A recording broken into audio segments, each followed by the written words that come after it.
নিঃস্ব অবস্থায় কি দোয়া করতে পারেন একজন মানুষ, এই দোয়াটা শিখে নেন, ইনশাআল্লাহ আপনার জীবনের সমস্ত সংকট কেটে যাবে ইনশাআল্লাহ।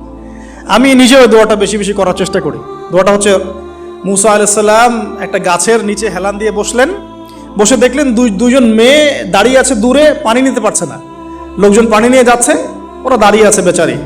মুসা আলাইহিস সালাম গিয়ে বললেন, কি সমস্যা আপনাদের?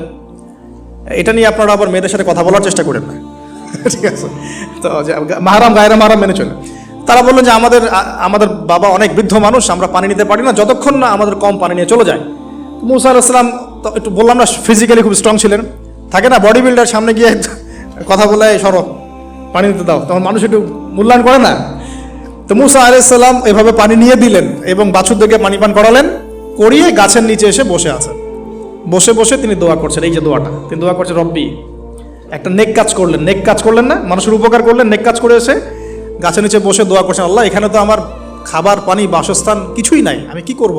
রব্বি ইন্নি লিমা আনজালতা ইলাইয়া মিন খায়রিন ফাকির, রব্বি ইন্নি লিমা আনজালতা ইলাইয়া মিন খায়রিন ফাকির। আবার বলেন, রব্বি ইন্নি লিমা আনজালতা ইলাইয়া মিন খায়রিন ফাকির। অর্থ হচ্ছে, হে আল্লাহ, তুমি তোমার পক্ষ থেকে আমার উপরে যে নেয়ামতগুলো দিবে, আমি এর জন্য ফকির হয়ে বসে আছি।